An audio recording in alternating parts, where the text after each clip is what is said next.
pinilit pa ni incandescent bulb na matira sa larangan ng lighting. Binaba nila yung presyo ng mga bulb eh. Ang halaga ng incandescent bulb doon, mga 40 pesos. Mga time na yun ha. Samantala si fluorescent na screw-in type, nasa mga 160, 150. Hanggang dumating si LED, na halos pareho ni fluorescent. Pero, ang life naman ni LED, mas maliwanag na, mas mahabang life, di ba? At mababa ang consumption. So, mula nun, hindi na, natabunan na talaga si incandescent. Hindi na sobrang laki ng konsumo. Okay? So, yan.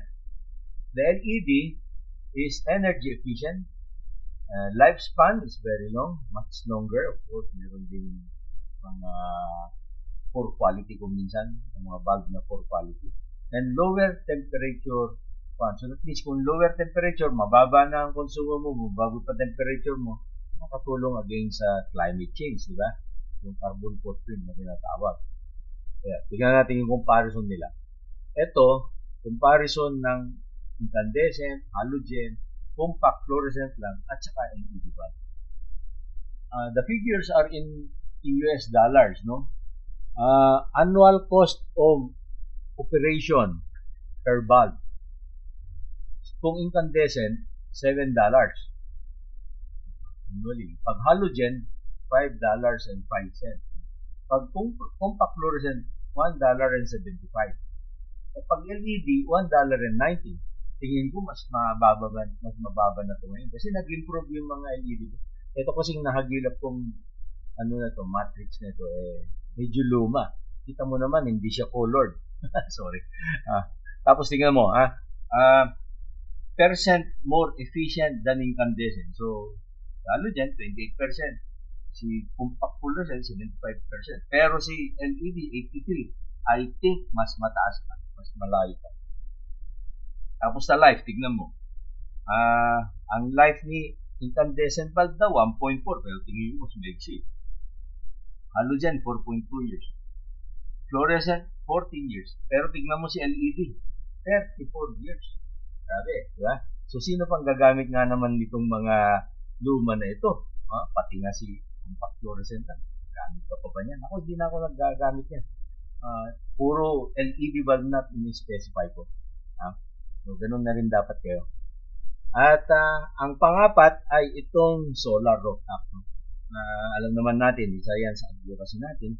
Ang return ng investment ngayon nitong solar is about 2 years at lead time. Yan. So, dapat kung kaya rin yun lang naman mag-invest ng maski 1 kilowatt lang. 1 kilowatt makukuha mo na sa mga 35,000 pesos na. Tapos less than 2 years, bawi mo na. So, maganda ito. Dapat gawin na natin. Makikinabang na tayo sa mga tahanan natin. Makikinabang na tayo sa mga workplace natin. Okay? Ayan, pinakasimpleng rooftop o solar ay yung grid tie na maliit na either 250 watts or 300 watts, no? So, pwede rin 500 watts. So, ganyan lang. Panel, inverter, saksak mo lang sa pinamakalapit na outlet. So, nag-harvest ka na from the sun. So, ganyan lang. Okay? Ngayon, ito gumawa lang ako ng schematic just to show na yung mga solar rooftop ito may araw ako. Residential with solar, kung pag dumami ito, magpo-contribute siya sa grid during daytime. Ngayon, sa gabi, consumer siya. Pero sa araw, power generator siya. Ano ba yung nandito yan? So, bunker-fired plants, thermal plants, gas-fired plants, coal-fired power plants, hydroelectric, wind power, solar, other. So gumawa lang ako just to illustrate na itong residential solar rooftop, ano rin to? It could be a big factor if every Filipino home would already have this solar rooftop. Ngayon, of course, grid tayo. Pero, ang problema naman dun sa mga laging prone to mga devastation, may mga lindol, may mga asphalt, di ba? Yung Taal, putok ni Taal nung early this year, di ba? Or yung mga lindol-lindol sa Mindanao towards the late last year. At saka yung mga bagyo-bagyo, di ba? Ngayon, pag naka-grid tie ka, ma-shutdown ka nga lang. So, sinasuggest ko naman sa mga ganung lugar, hybrid naman ang ilagay nila. Hybrid of grid. Para may power pa rin sila sa ganitong messaging. Okay. Yan. Ang hybrid of grid, or of grid, mas mahaba lang ang payback. Imbes na si grid tie kasi mga 2 years. Ito, 3 years. Or it can even go 4 years. Depende sa baterya mo. Kung naglagay ka ng maraming baterya, mas matagal bago mo bago. At ito na yung setup ko sa opisina ko ngayon. Meron akong mga batteries. Yan. Hindi lang ito, marami yan. Tapos meron akong dalawa na itong ganito kong inverter na hybrid grid. At meron akong na gumagana ng grid tie inverter. At ang savings niyan, mula nung kinabit ko, by the way, just to give you an idea, mula nung kabit ako niyan, siguro kulang-kulang 1 million na yung estimated na savings ko. At tuloy lang. Araw-araw yan, nadadagdagan yung savings na yun. Kasi nagsimula ako niyan, matagal na. Nung una, maliit lang yung aking capacity. Kasi parang nag-aaral pa lang ako. Hanggang sa tuwing meron akong kumita ako sa project, ini-invest ko sa solar. Yan, medyo naantala lang yung expansion ko kasi dahil sa pandemic, yung sa kong kliyente, meron akong mga collectible na naka-budget na sana to expand my system. Dagdagan ko pa sana solar panels ko at saka mga storage batteries ko. Dadagdag din ako mga inverter, kaso napektuhan na muna. So anyway, very soon siguro makarecover na yung economy natin. Ngayon, may tamang mounting ng solar. Andun sa mga PowerPoint ko sa solar rooftop PowerPoints, mention ko na dapat nakaharap sa south itong slant ng panel mo. Ito kasi, hina-highlight ko to kasi itong mga panel na ito, nakaharap ng north. Maraming di marunong, kaya lagi kong binabanatan yan sa social media na hindi kami kabit ng kwan. Inaalam namin yung tamang mounting. Ngayon, yun na ba yung iba, comment, baka daw malipad. Pagka naman di naman marunong, mas pa yung takot. Alam mo yung kasabihan na yung ignorance, yun talaga. Sasabihin mo lagi, lilipad yung panel. Anyway, pag ginamitan mo ng steel yan, nag-steel ka, ang kabit mo steel, 22,000 PSI ang strength ng steel. Siguro, kung ginamitan mo lang ng kahoy ng patungan, yung bubungan lipahat o di ba? Pako lang ginamit, mabubunot siya ni pero tandaan din natin, itong solar panel, mas mabigat siya kaysa yero. Ang bigat nito, roughly 3 times sa bigat ng yero. Kung sa yero, hindi naman nalipad yung yero na nakakabit sa trusses mo. Pag ginamitan mo ng solar panel, lalong hindi malipad. Kasi mas mabigat itong solar panel. Okay? Saka may technique yan, siyempre. At sinabi ngayon sa requirements na pag hindi mo kabisado, kumuha ka ng structural engineer mo para i-assess niya ang wind load mo. Kasi katulad nito, open. Pwede na yung hangin, i-blow up niya yan, iaangat niya. Pero yan, pagka sinabi kong steel ang ginamit ko, hindi basta-basta malipad yan. Ang bigat ng solar panel 3 times heavier. Ulitin ko na naman. Kaya yung mga hindi marunong, yung mga hindi technical ang background, minsan, daldal, hindi nila alam kung ano yung characteristic ng panel. Yan, papatong mo lang, parang mga sa squatter area, pinapatong lang yung bubungan nila, tapos dinadaganan ng hollow blocks, dinadaganan ng gulong ng sasakyan, malilipad talaga yun. Pero kung itinornilyo mo yan, ano naman malilipad? Maski pa nakaangat yan. Mas mabigat siya. Okay. Ayan, ang tamang mounting for Metro Manila is about 10 to 12 degrees facing the south. bandang mula Batangas hanggang Central Luzon, hanggang mga Pampanga, Tarlac siguro ganyan, mga 12 degrees, no? Yan, 10 to 12 degrees, mga bandang mga tip of Quezon and Batangas, mga 10 ka dun siguro, bandang mga Laguna, mga 11, 12 dito sa NCR, yan, hanggang sa Bulacan, yun, ano. Okay?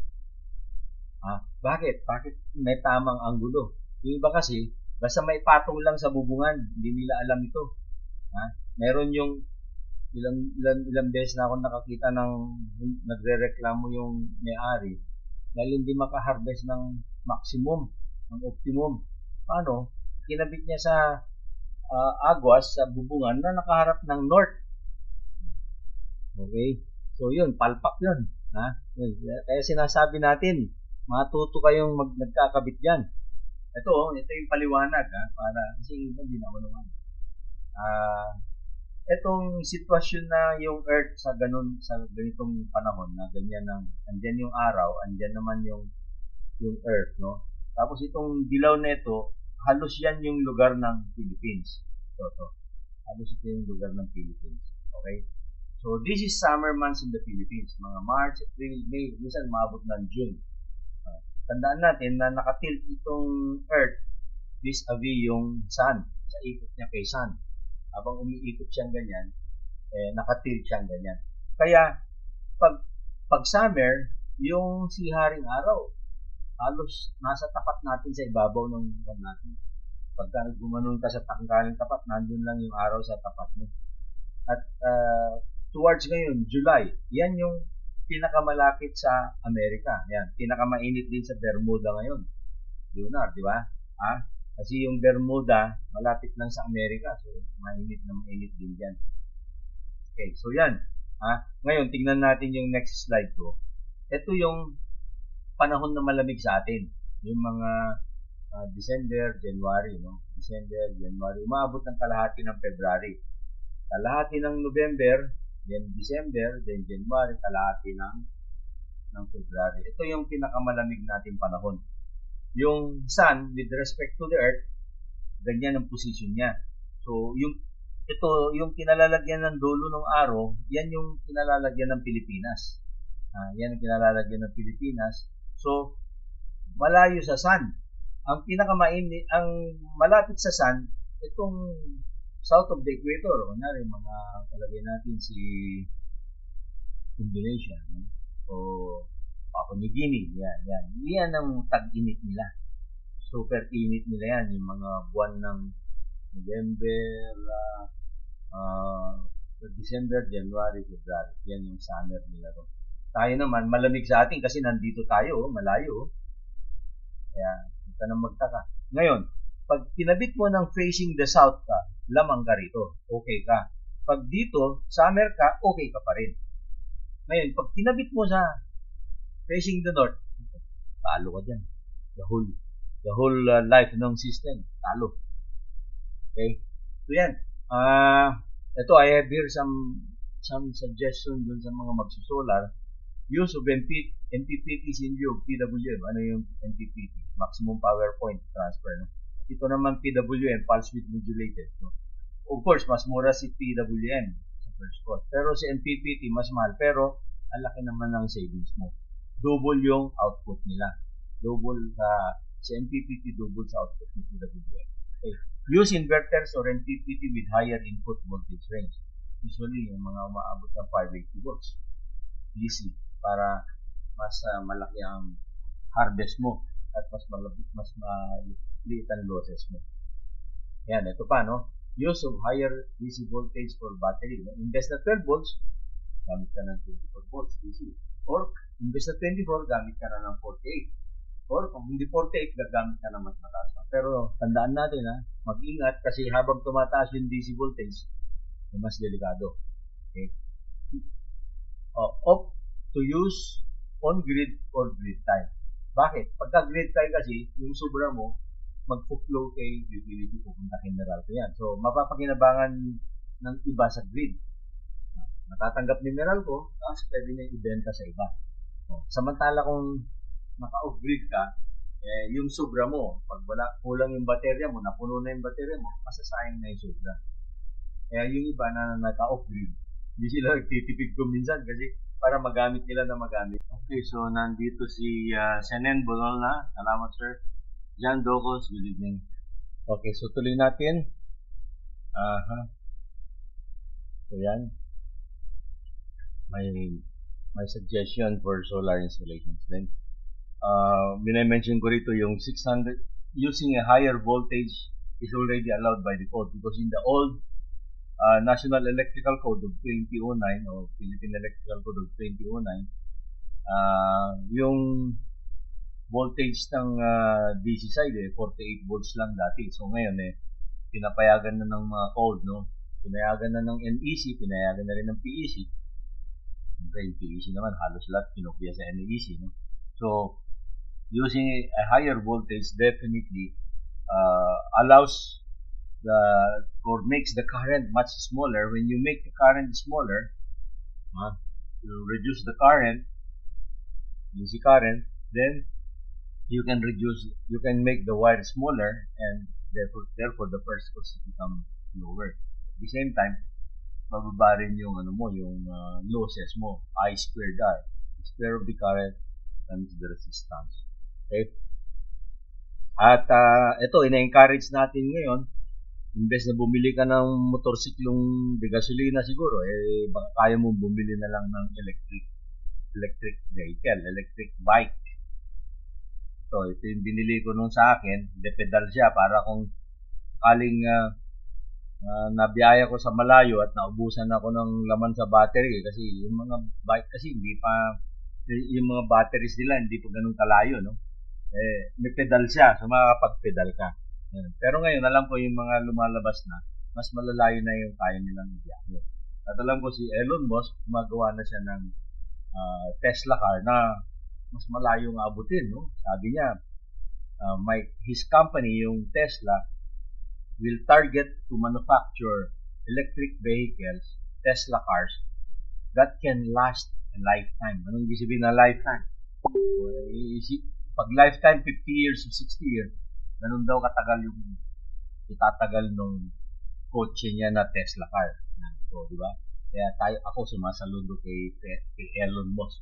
Magaling yan yung dapat sundan, no?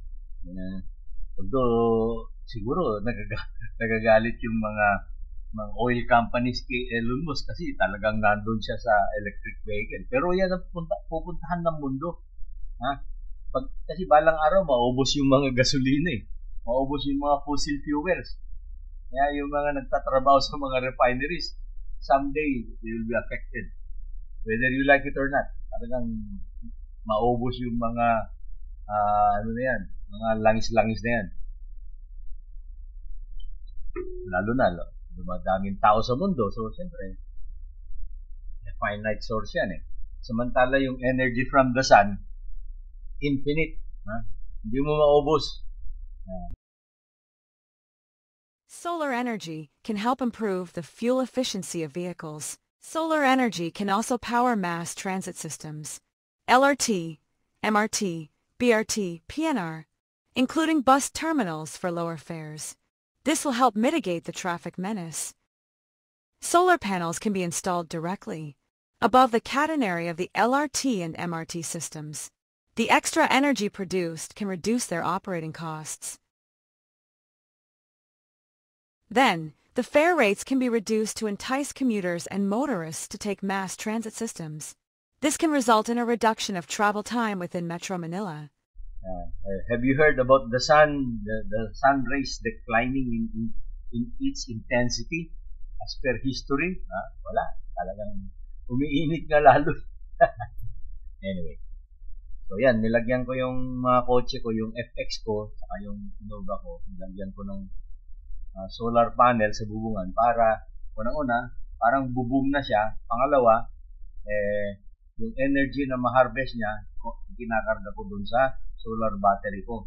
Tapos yung sobra, kinakarga niya sa automotive battery sa harapan. Itong FX na ito, nakarating na sa Davao, nakarating na sa Cagayan de Oro, sa Mactan, Nakarating na sa Iloilo, karating na rin sa bandang pangalan nito diyan sa Capiz, hindi Capiz, yung Antique, no, not Antique, yung Aklan, saka diyan sa Mindoro, or sa Bicol, at saka sa Leyte and Samar nakarating. Okay. So yan, practical. Meron itong storage battery o gel type battery para sa kanyang energy na galing dito, at meron siyang 4 kilowatts na inverter, kaya malaki-laki ng kaya niyang i-power up na itong nakalagay dito sa FX na ito, service vehicle namin sa opisina. At sinasuggest ko ito na yung DOTR, pwede niyan lagyan ng solar panel yung mga LRT stations, mga estasyon, pwede rin sa ibabaw nito, sa ibabaw ng catenary. Tapos yung energy na ma-generate from the catenary, from the solar, i-inject mo sa power sa catenary. Kailangan lang i-design mo yung voltahe ng catenary, no? Ngari 750 volts DC. So i-design mo yung inverter mo na kaya niyang ipasok dito yung DC output mo regulated sa voltahe na yan. Okay? So, pwede, di ba? Ngayon, kung nakakuha ka ng energy from the sun to run your rail system, if you can harvest energy from the sun during daytime, which will partially operate your rail system during daytime, that means bababa yung energy consumption ng yung operating cost, di ba? Now you can bring down the fare rates. If you bring down the fare rates, so mas maraming sasakay dyan. Siyempre, improve mo yung facilities mo, hindi pwedeng tirik-tirik. Diba, nangyari yung mga panahon ni President Noynoy, laging tumitirik tong mga MRT3, di ba? Unti-unti nang naibalik Meron pang problema point maya, pero unti-unti nang naibabalik ng present administration.